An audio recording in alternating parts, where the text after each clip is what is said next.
Makanya kalau Anda ngaji ketemu guru yang ketat, berbahagia, itu tandanya Allah menginginkan Anda mengaji dengan benar.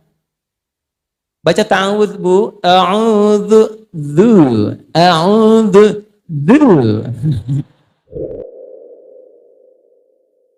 Ilmu untuk mempelajari qiraat disebut dengan tajwid namanya. At-tajwidu lughatan al-ityanu bil jayyidi wa istilahan ilmun yurafu bi aqwa mustaqim sifati wal mududi wa ghairi dzalika katarqiqi wa tafhim wa nahwihima ma ghayatu ilmi at-tajwid ghayatu bulughun nihayati fi itqani lafzul qur'ani alamatul qiyam min hadratin nabawiyyati as-sahiyyati wa qila ghayatuhu sawnul lisani al-khata'i fi kitabillahi ta'ala. Paham? Tidak. Tajwid itu secara singkat membaca dengan baik dan benar. Panjang-panjang tuh itu aja mana ya? Supaya bagus bacaan, benar bacaan, tajwid. Makanya orang dulu belajar tajwid itu bagus benar, tidak muncul tahsin. Kenapa ada tahsin sekarang? Karena cara bacanya tidak baik dan benar. Saya mau kasih rahasia sebentar ya, untuk berbagi saja. Ini diantara kita saja. Jadi kalau kita baca Quran benar, belakang kedengeran nggak? Baik. Jadi kalau kita baca Quran betul 20 ayat saja, kesananya mudah. Tinggal gharib muskilah saja. Jadi kalau kita benar bacanya, belajar dengan tajwid, sabar 20 ayat saja. Itu kesananya itu akan mudah. Karena Quran itu unik. Allah itu subhanallah, Allahu Akbar, maha sayang sama kita. Jadi makhrajul huruf, ada huruf 29 itu. Kalau keluar itu dibagi 3, ada yang paling ringan, disebut harful hawa. Itu ada 2, ada yang menyebut 3. Alif, hamzah, ha. Dia nggak ada sekat.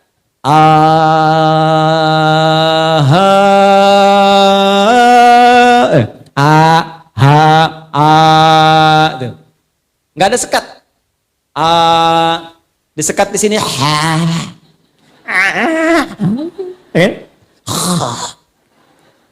Jelas.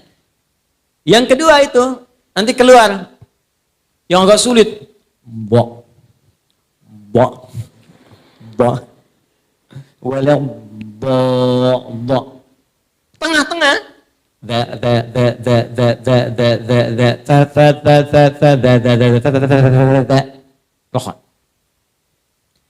Perhatikan keindahannya. Begitu kita baca Quran surah Al-Fatihah, dari mulai udara, di sini hawa, sampai ke lisan, sampai ke bibir. 3 ini disingkat dengan 3 huruf, alif, lam, dan mim. Alif dari hawa, lam sampai ke lidah, mim sampai ke bibir. Dari segi tajwid, bukan tafsir. Setelah itu dimulai dengan pertengahan. Dha. Alif, lam, mim. Dha. Dzalikal kitabu la raiba fih. Dha. Dibiasakan lisan. Asalnya gini, dha, lidahnya nggak keluar. Tapi kalau mau mulai gampang, keluarin dulu dikit. Tutup.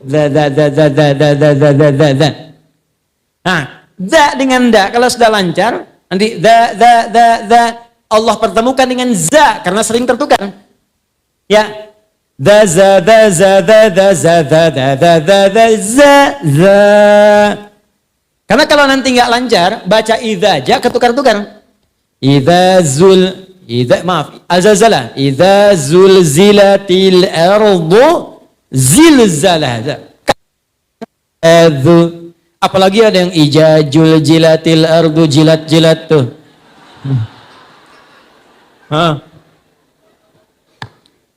Lihat sini, setelah dha-nya lancar, dipindahkan zi. Ayat 3-nya.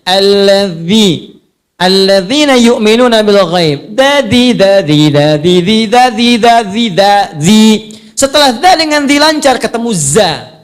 Alladzina yu'minuna bil ghaibi wa yuqimuna as-salata wa mimma raza. Dadi za. Setelah lancar za, dhi dipertemukan dengan zi. Ayat 4. Walladzina yu'minuna bima unzila ilaik. Kalau udah lancar sampai ke 70, 71, ketemu semua di situ. Fa, sa, ha, ada semua. Qala innahu yaqulu innaha baqaratul la dhalulu tuthirul arda wa la tasqil hartha musallamatul la syiyata fiha. Qalul ana ji'ta bil haqq fadzabahuha wa ma kadu yaf'alun. Kalau udah itu lancar, tinggal gharib muskilan. Makanya kalau Anda ngaji ketemu guru yang ketat, berbahagia, itu tandanya Allah menginginkan Anda mengaji dengan benar. Baca ta'awudz Bu, a'udzu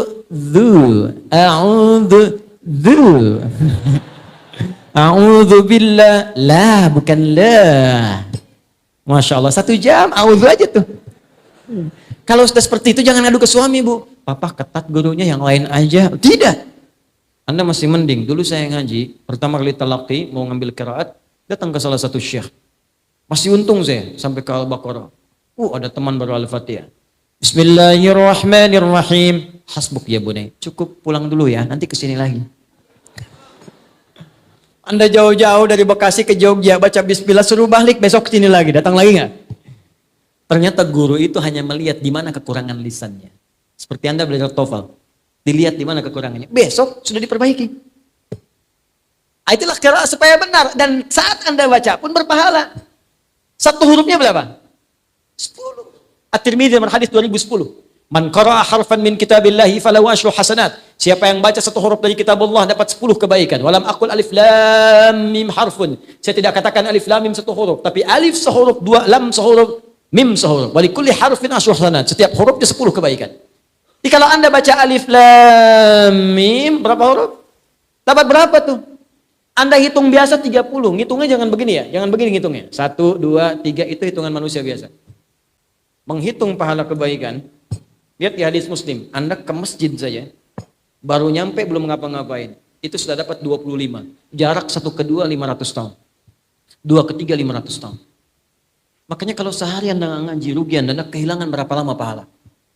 Saya cuma ingin katakan begini, coba ingat dosanya berapa banyak. Ingat dosanya berapa. Maka cari amalan cerdas. Yang paling gampang nutup dosa yang ringan-ringan itu ya baca Quran. Dosa hari ini berapa ya Allah? 9 kali saya salah. Kan dihitung 9. 1 huruf. Nun. Masih untung 1. Itu tukang hitung. Kalau belum lancar bahagia, 2 kali pahala lancar. Walladzi yatata'ata wa huwa syaqqun 'alaihi falahu ajran. Kalau ada orang terbata-bata berat mengucapkan hurufnya 2 kali pahala orang lancar. Bismillahirrahmanirrahim. 2 kali. Orang dapat 19, 90 dia kali 2. 380. Insya Allah. Kalau gitu saya nggak lancar aja Ustaz ya Om. Cara berpikir yang salah, itu pahala diapresiasi karena kesungguhannya yang lancar merubah dirinya ditemani malaikat. Makanya kalau orang rajin baca Quran itu di samping ada malaikat. Bahasa hadisnya ma'asyafaratil kiramil bararah.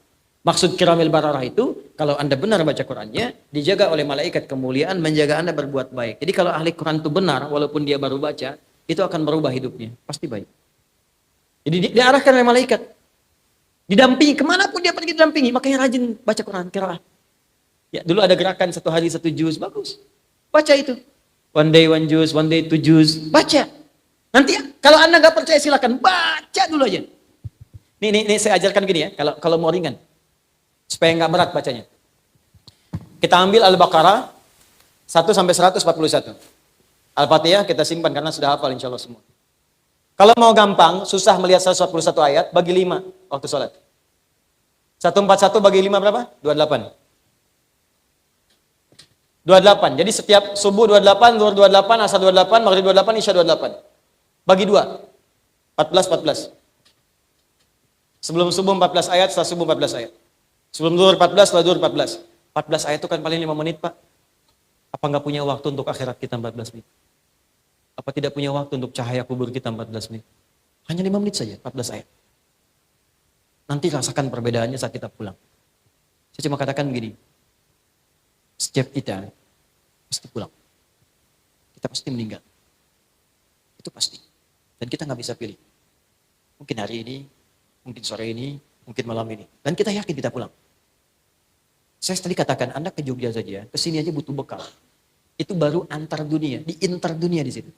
Sekarang kita mau meninggalkan dunia, dan bekal apa yang kita bawa? Minimal perbanyak ini.